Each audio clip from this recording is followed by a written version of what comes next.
BJP ನೇರವಾಗಿ ಒಂದು ಪ್ರಶ್ನೆ ಕೇಳ್ತಾ ಇರೋದು, ಸಮೀರ್ ಅನ್ನುವಂಥ ವ್ಯಕ್ತಿ ಒಬ್ಬ ಅಗ್ರ ವ್ಯಕ್ತಿ, ಹಾಗಾಗಿ ಮುಸ್ಲಿಂ ವರ್ಸಸ್ ಹಿಂದೂ ತರದಲ್ಲಿ ಒಂದು ಅಜೆಂಡಾ ಕ್ರಿಯೇಟ್ ಆಗ್ತಾ ಇದೆ ಇಲ್ಲ ನೋಡಿ ಸಂಸದ ತೇಜಸ್ವಿ ಸೂರ್ಯನ್ ಹೇಳಿದ್ದಾರೆ, ನೋಡಿ ಹಿಂದೆ ಸಿದ್ದರಾಮಯ್ಯ ಇದ್ದಾರೆ, ಸಿಬಿಐ ವಹಿಸಿ ಅನ್ನುವಂಥ ಮಾತುಗಳು. ಅಲ್ಲ, ಸಮೀರ್ ಮುಸ್ಲಿಂ ಅನ್ನುವಂಥ ವಿಚಾರ ದುಡ್ಡು ಕಾಯನಾಗ್ತಾ ಇದೆ. ಇಲ್ಲಿ ನಾನು ಹೇಳುವಂಥದ್ದು ಯಾರು ಯಾವ ವಿಚಾರದಲ್ಲಿ ಏನು ಬಂದರೂ ಕೂಡ ಇಲ್ಲಿ ಆರೋಪಿ ಅನ್ನೋದು ಭಾಳ ಮುಖ್ಯ. ಆರೋಪ ಯಾರಿಂದ ಎಸಗಿದೆ, ಅವನು ಯಾವ ಜಾತಿಗೆ ಸೇರಿದಾನೆ ಅನ್ನೋದಲ್ಲ. ಅವನು ಸಮಾಜಘಾತಕ ಆಗಿದ್ದರೆ ಅವನು ಸಮಾಜಘಾತಕನೇ, ಅವನಿಗೆ ಜಾತಿ ಮುಖ್ಯ ಅಲ್ಲ. ಸೊ ಹಾಗಾಗಿ ಸ್ಪಷ್ಟವಾದಂತಹ ತನಿಖೆಯ ವರದಿ ಬರೋವರೆಗೂ ಇದರ ಮೇಲೆ ವಿಶ್ಲೇಷಣೆ ಮಾಡುವಂಥದ್ದು ಸರಿ ಇರಲ್ಲ.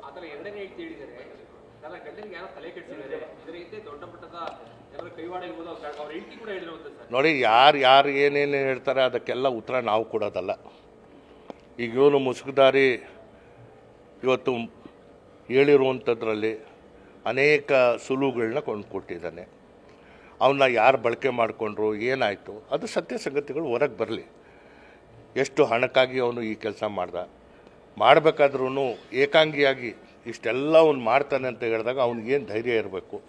ಇದೆಲ್ಲ ನೋಡಿದಂಥ ಸಂದರ್ಭದಲ್ಲಿ ನಮ್ಮ ಪೊಲೀಸ್ ಇಲಾಖೆ, SIT ಅವನು ಹೇಳಿದೆಲ್ಲ ಮಾಡ್ತೀವಿ ಅಂತ ಹೇಳಿದ್ರೆ ಇವರು ಅದನ್ನು ಯಾವ ಆಧಾರದಲ್ಲಿ ಅವನ್ನ ಅಷ್ಟು ಪ್ರಮಾಣದಲ್ಲಿ ಒಪ್ಕೊಂಡ್ರು, ಇದೆಲ್ಲವೂ ನಾವು ಈ ಪ್ರಶ್ನೆಗಳಿಗೆ ಉತ್ತರ ಸಿಕ್ಕಲೇಬೇಕು.